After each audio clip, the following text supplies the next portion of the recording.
Le problème n'est pas là. Francis Gosselin. Ça sonne comme une arnaque. J'ai-tu une bonne logique, moi, là? Mario Dumont.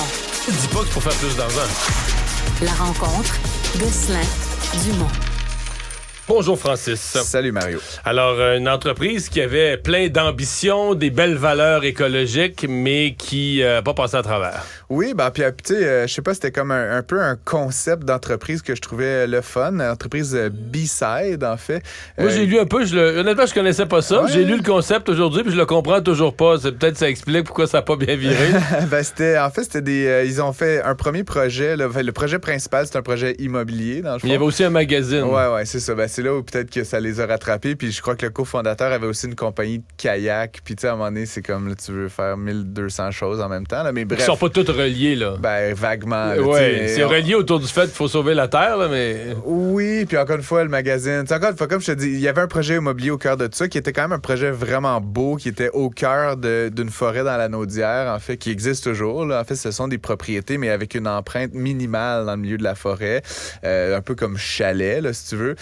Et donc, c'était des respectueux de la nature, récupération de l'eau de pluie, là, un paquet de Puis je vois-tu qu'il y en avait un autre en Outaouais, un autre projet. Il était en train d'en faire un deuxième, puis comme tu sais, des projets comme ça, on parle de plusieurs centaines d'unités qui sont construites en même temps, un peu comme des développeurs immobiliers, mais ceux-ci, tu sais, ils en ont pas fait 1000, là, c'était comme leurs 2 premiers. C'était écologique dans la forme. Avec tu sais, c'est ça, je pense, avec l'exigence additionnelle que c'est pas, tu sais, un ancien parking, là, que tu fais juste creuser un trou, là, tu sais. Il y avait le défi que ça soit respectueux, puis que l'aménagement, puis les matériaux.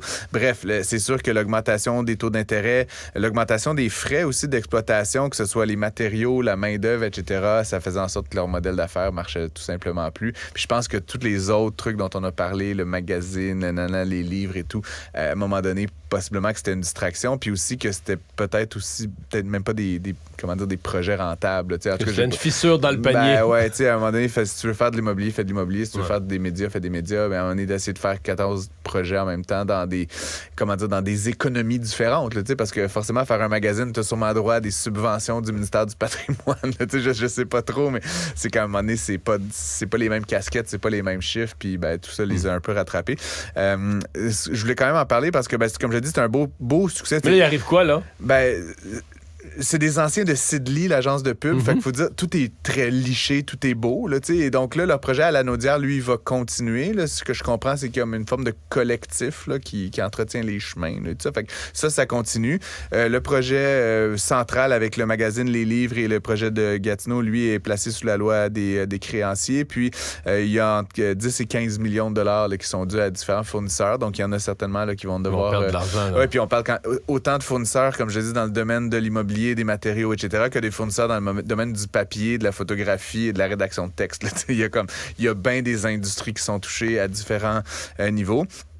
Et donc, ils vont probablement devoir cesser là, ou mettre vraiment un bémol sur mais le mettons, projet. les chalets dans la Naudière sont pas un actif en garantie. Oui, mais comme je dis ça, je pense que ça va être isolé du reste parce que c'est fini, c'est construit. Il y a un genre de copropriété. Là, en fait, ce que j'en comprends, là, Mario, il faudrait accueillir. Mais en fait, si ça a été vendu à des acheteurs, ça appartient plus... Oui, mais il y avait quelque chose par-dessus. Là, c'est parce que les gens n'avaient pas le droit de faire ce qu'ils voulaient. Il y a vraiment une notion de préservation de la forêt là-dedans. Là. Je pense qu'il y a 900 acres ou quelque chose comme ça qui ont été protégés via le développement immobilier, là, paradoxalement. Mais tu fais pas ce que tu veux. Fait que cet aspect-là, cette business-là collective, elle va continuer à perdurer. Bon, fait que mauvaise nouvelle économique. Le grand patron de Gildan qui part, ça déstabilise toujours un peu une entreprise. Mais quand on sait pas les raisons, là, quand c'est comme non planifié. Ouais, il est pas parti, il s'est fait partir. Ah oui, il s'est fait partir. J'avais lu qu'il était parti, c'est ça, c'est ça. Donc, et c'est assez particulier quand même. Glenn Chamandy, donc, qui était le fils du fondateur, là, Joseph Chamandy, qui avait lancé ça il y a très longtemps sous le nom Harley. Il était dans l'entreprise depuis 40 ans, M. Chamandy, le fils, là, le PDG.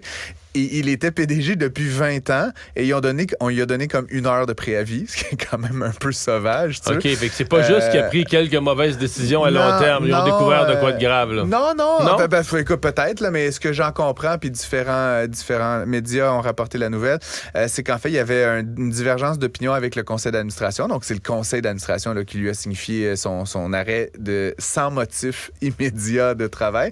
Monsieur Chamandy, donc, a quand même une valeur nette là, en en actions de Gildan de 150 millions, puis il a le droit à un bonus de départ de 20 millions. Donc, ça va le payer l'épicerie. Mais ce que j'en comprends, c'est qu'en fait, il y avait une divergence sur sa succession, en fait. Il est là depuis 40 ans, là, donc, tu sais, je devine... Mais c'est rendu quoi, cette entreprise-là? Parce qu'à l'époque, ça faisait des T-shirts. C'est la plus grosse entreprise de T-shirts au monde, je pense. Ouais? Oui. Ah ouais, à ce point-là?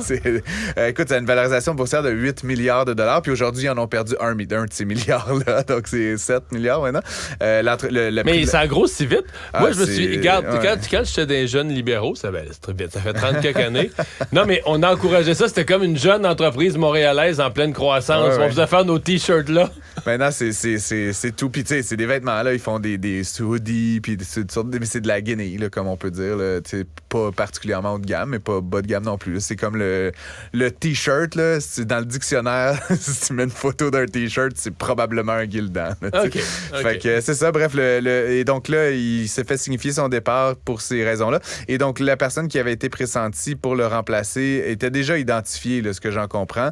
Et donc, il va entrer en poste le 2 février. Entre-temps, c'est un administrateur de Gildan qui va prendre la direction. Mais bon, c'est Noël. Je pense qu'il n'y a pas des grandes décisions. L'instabilité qui a été notée sur les marchés boursiers, si j'ai bien compris. Ça a fly. C'est comme... Puis, tu sais, on vend des T-shirts. Il n'y a pas des... C'est pas Facebook. Il n'y a pas des grands mouvements. C'est pas le Bitcoin.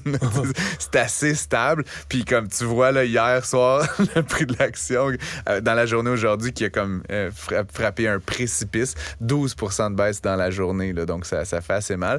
Mais entre nous, je veux dire, il y a le choc, mais je pense pas qu'il y a de raison de croire que l'entreprise est menacée d'aucune façon. Là. C'est juste la mauvaise nouvelle puis les marchés qui réagissent très négativement. Mais je veux dire, dans les faits, je veux dire, le nouveau PDG qui arrive, c'est l'ancien président de Fruit of the Loom, qui est un gros acteur dans le même marché. Donc, il n'y a pas de raison de croire qu'il va crash d'aucune façon. Les Argentins ont élu un nouveau président, plus à droite, nettement plus à droite, populiste sur les bords, mais quand même réformateur dans ses discours.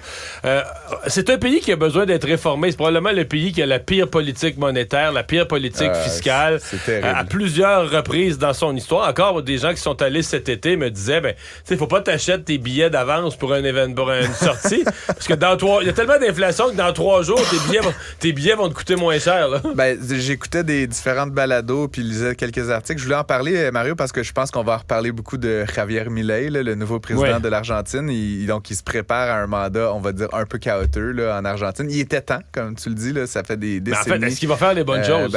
Je sais pas. Puis, tu sais, les bonnes choses, il y a les bonnes choses. Puis, M. Milei est un économiste, là, fait que je le salue de bien loin. Mais tu sais, il y a les bonnes choses que l'économie décrète dans la théorie. Puis après ça, il y a ce que le public est prêt à accepter. Puis plein de groupes de pression là, qui sont installés dans différents niveaux de confort depuis longtemps. Mais ce que tu décris, Mario, puis j'écoutais un podcast ce matin, un balado ce matin, à tous les 3 jours, les commerçants doivent réviser les prix, là, refaire les affiches, les étiquettes sur chacun des produits. Parce que l'inflation est telle que des fois le prix... Mais ça, c'est malgré... Mais je connais quelqu'un qui a une propriété là-bas puis qui veut quitter.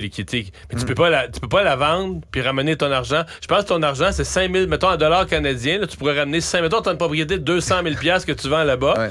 Mais pour ramener ton argent, ça serait à coût de 5 000. Oui, c'est ça, exactement. Fait que ça te prendrait 40 ans. Ça te prendrait 40 ans pour ramener ton montant. Il faut que tu payes les billets d'avion. Là. Oui, mais ça, c'est une façon d'éviter la fuite de capitaux, pour protéger. Fait que tu dis, la monnaie du pays s'effondre malgré des mesures extrêmes pour essayer de la maintenir artificiellement. Il y a plusieurs raisons à ça. Dans le fond, le gouvernement au pouvoir depuis longtemps, qu'on appelle un gouvernement péroniste, là, qui est l'héritage de Juan Perón, là, qu'on connaît. Tu as vu le film Evita sur sa femme aussi, sa conjointe. Je chanterai pas Don't Cry for Me Argentina. C'est drôle, je faisais la recherche, puis ça m'est venu, puis je chantais ça tout seul dans mon char. Mais pas trop tard.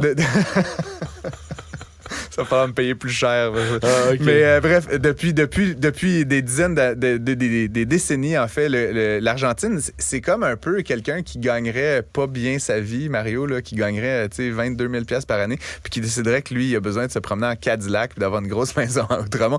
L'Argentine, c'est doté de tous les programmes sociaux, mettons, qu'on a au Québec, si tu veux, mais avec un PIB par capita, donc avec une richesse qui est une fraction de ce qu'on a ici. Donc, ils ont un système d'éducation gratuit et abondant, un système de santé, des pensions gouvernementales. C'est vraiment la totale, mais avec une économie qui fait à peu près 10 000 US par année, alors que la nôtre est à 35-40 000. Fait qu'ils ont le quart de notre richesse, mais à peu près le même setup, si tu veux, gouvernemental. Donc, M. Milei est élu en disant, grosso modo, je vais couper 10 des 18 ministères, là, comme on va, genre, limite les abolir. Là, la educación fuera. Je sors le ministère de l'Éducation, je le sors. Là, c'est vraiment fou. Et donc, c'est vraiment radical là, comme posture. Et un des trucs qui est intéressant, dont je te reparlerai certainement, c'est que M. Milei, souhaite dollariser l'économie argentine, parce que ce que tu décrivais tantôt, Mario, là, la vente des propriétés notamment, aujourd'hui, si tu es dans des propriétés là, moindrement moyen, haut de gamme, en Argentine, c'est impossible d'acheter en pesos, tu achètes en dollars US. Donc, il y a déjà plein d'activités dans l'économie argentine qui est en dollars US. Ce que dit M. Milei, on va arrêter de se battre contre ça, on va juste utiliser le dollar US pour stabiliser la politique monétaire. Mais ils vont trouver ça rough, là. Ben, c'est rough parce que ça serait faisable. Il y a le Panama qui l'a fait, il y a d'autres pays. Non, mais les premières années, l'adaptation, c'est que tout le monde va se trouver plus pauvre tout à coup, là. Ça, puis l'autre, puis deux autres choses. En fait, la première, t'as plus de contrôle sur ton taux d'intérêt. Fait qu'aujourd'hui, le taux de la Fed, c'est 5 %. Ben, le taux de l'Argentine, dans ce scénario-là, c'est 5 %. Mais c'est moins pire qu'une inflation à 100. Parce que, 180 %, là, où je sais pas mais c'est quoi, ça. ouais. L'année passée, en 2022, c'était 72 %. Puis cette année, en cours d'année, en milieu d'année, il avait déjà dépassé les 100 %. Tu dis que ça va finir à 180 ben, écoute, c'est hors de contrôle. Nous autres, à 4 % M. Macklem capote, il faut ramener ça à 2. Il perd des sommeils la nuit, etc. Non, et donc, donc les défis sont ceux-là. Le deuxième défi, c'est qu'évidemment, pour pouvoir garantir que toutes les transactions dans ton économie vont pouvoir se faire dans une monnaie, il faut que tu aies cette monnaie-là. Actuellement, il n'y a personne qui veut prêter de l'argent à l'Argentine. C'est un pays qui était à la limite constamment de la faillite. Tu te rappelleras, dans les années 90, le FMI, la Banque mondiale avait dû intervenir. Mais ceci dit, Mario, on estime que les Argentins ont des dollars US.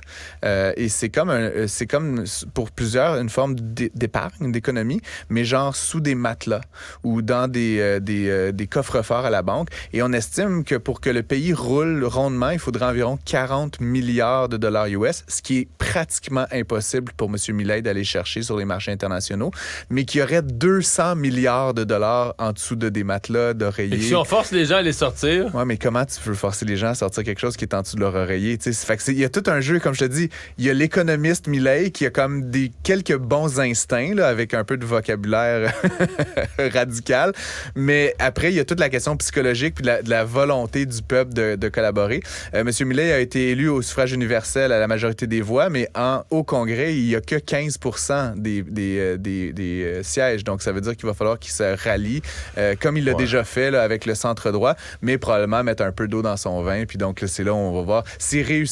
Mais pour moi, comme laboratoire, Mario, d'économie expérimentale actuellement, l'Argentine, ça va être fabuleux les prochaines années. Donc, je vous en parlais aujourd'hui parce que je vais vous en reparler. Je sais que les gens ne sont pas nécessairement des grands tripeux d'Argentine, mais du point de vue économique, pour moi, c'est le pays à observer dans les prochains mois, les prochaines années. Merci, Francis. Je t'en prie.